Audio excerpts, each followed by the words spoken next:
I am a 27 years old male. My fiancé, she's 25, has an obvious permanent burn scar from an accident that caused her mother, her only parent, to pass away from injury.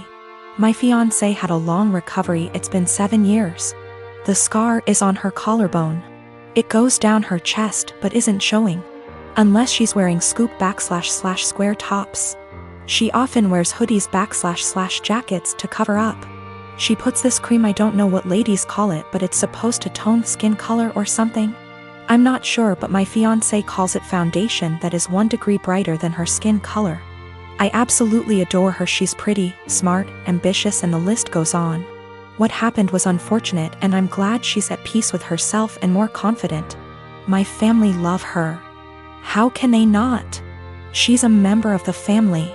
My mom makes sure she takes part in every family function and things like shopping and decorating other things.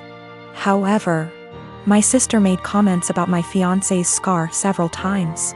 I've called her out on her behavior several times to get her to stop because she was hurting me before my fiancé with her backhanded and insensitive comments. I told my fiancé she had every right to cut my sister out and not deal with her bullshit, but she has been forgiving and respectful of my entire family. Our wedding is in February. My fiancé went shopping for the wedding dress. This is where the issue started. My fiancé showed the wedding dress to my sister. I didn't see it, but I was told it was a spaghetti strap dress. My fiancé likes this stuff. Anyways, my sister saw it and went nuts. She started criticizing her choice and said that she should have gotten a high neck or a jewel wedding dress to cover up the scar. She argued with my fiancé about it. I went to my family's house and I confronted her. I yelled at her after she told me my fiancé needed to return the dress and get a proper one so that guests won't focus on her burn scar and use it as the topic of conversation and gossip. I told her that she's not invited to our wedding. She isn't welcome to my wedding with this entitled attitude of hers and her insensitivity and disrespect. We argued for half an hour, then I left. In exactly an hour, my mom and dad called and berated me, saying my sister was crying after I uninvited her and that I had no right to univindi her. She's my sister and was just trying to help out and give an advice and avoid any unnecessary drama at the wedding. My mom said my fiancé can keep the dress but suggested to wear a bridal shawl as a neutral solution. I stopped responding to my mom's calls and texts after that. Family members were upset my sister was uninvited and wanted me to invite her again, because this will make family look bad in front of outsiders and guests. I have a friend from high school who has a teenage daughter that recently started having fainting spells. I remembered that my nephew had this issue as a child and texted in Messenger to ask my older sister about what they found out about him and if it sounded like my friend's daughter. I asked via text because she is pretty busy. She answered that he still has it and it's a condition he has with anxiety and it overwhelms his heart sometimes. An hour or so later she started talking, again, via text, about how her son and daughter, both young adults now, are mentally handicapped and have psychotic episodes. Saying that the daughter totally made up the flea issue they had in their house and her mental issues caused her to break out in hives. This made me confused as I've been with her kids and even took my niece on vacation with us so she could ride the slides with my husband. Not my thing anymore, and she was perfectly fine. Well, an hour later my sister texted me saying all of that was not her.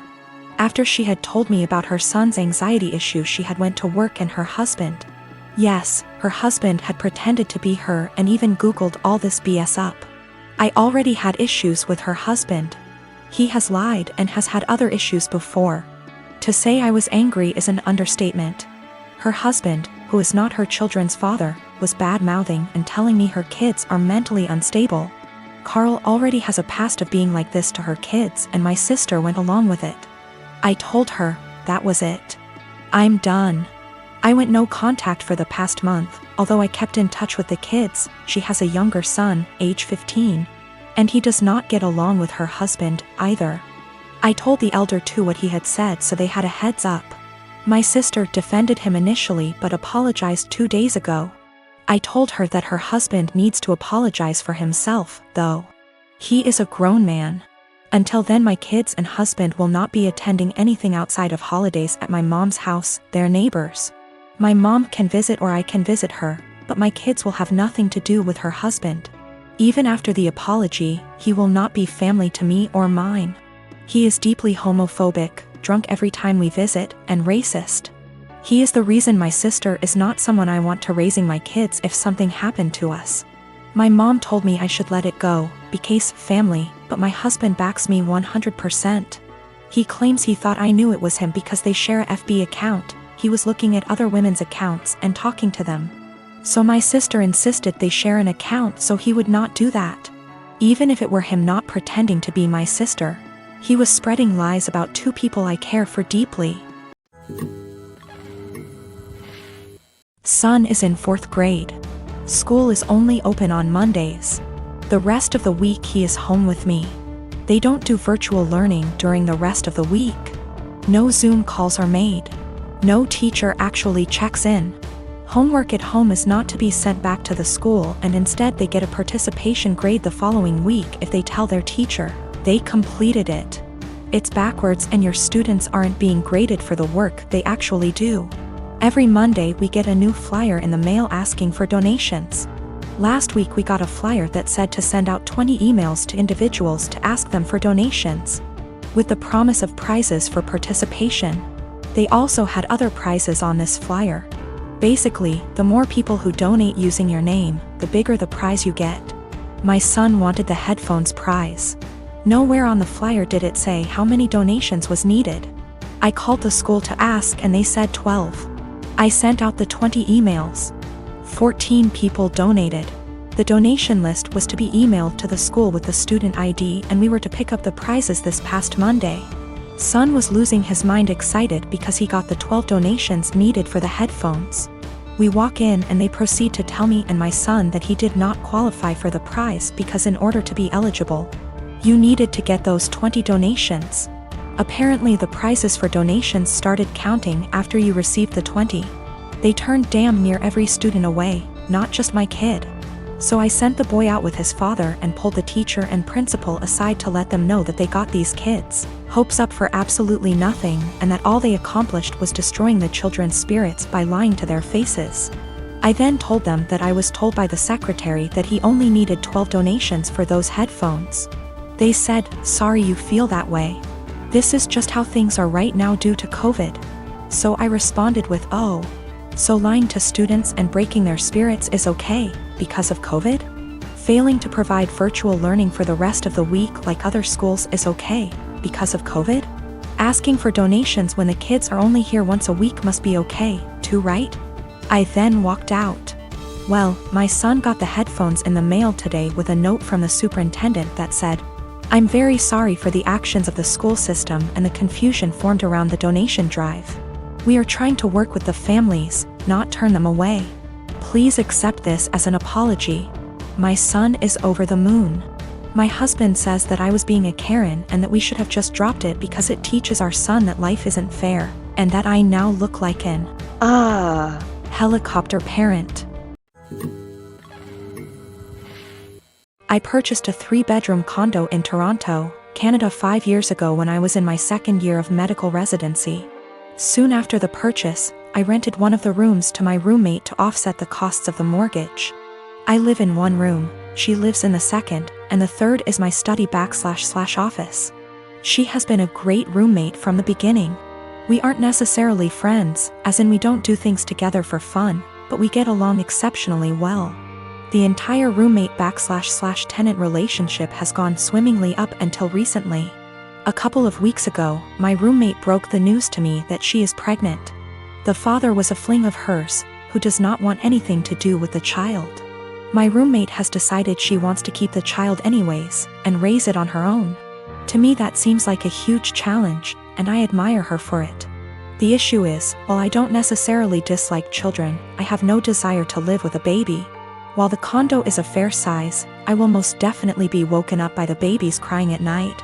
My condo is also where I like to come home to and relax, like a haven after a long workday. And the idea of coming home to a baby honestly seems absolutely chaotic. Especially since this isn't my own child, i.e. one that my girlfriend and I decided to have / was mentally prepared for. As difficult as it was for me to do this, I told her essentially what I've written here. and that it would be best if she finds somewhere else to live. I am not rushing her out or anything like that. I have given her 6 months' notice.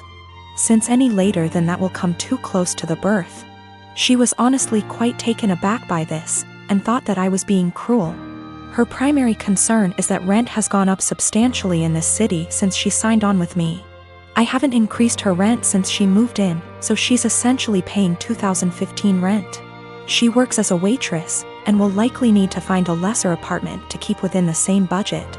A couple of other considerations are that she was out of work while restaurants were closed. But I did waive her rent for that period. All of the furniture is also mine, aside from her bedroom, so she would need to figure something out on that front as well. Aside from all of the child expenses. I understand her position, and I feel horrible about the situation, but I honestly can't do it. I haven't been able to give life much thought lately, as work has been quite busy.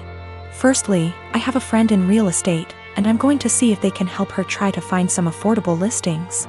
Secondly, as I don't plan to take on another tenant after her, and can afford to do this anyway, I have decided I'm going to waive her rent for the remainder of the tenancy. This will hopefully give her a bit of a boost to get on her feet. I consulted an attorney to be 1000% sure, and this is perfectly legal. Since I live in the unit, the eviction laws are much more lenient. Her baby will become a toddler, and a toddler eventually becomes a school-age child. Will it really be any better to do this later on? When I came home from work today, I told her that I wanted to discuss the overall situation. Before I even began, she actually apologized to me for how she spoke to me, and for expecting that I would be okay for her to raise her child here. I told her that her apology is totally unnecessary, as her reaction was completely understandable considering the uncertainty of her future. I then told her that I would waive her rent for the REMA.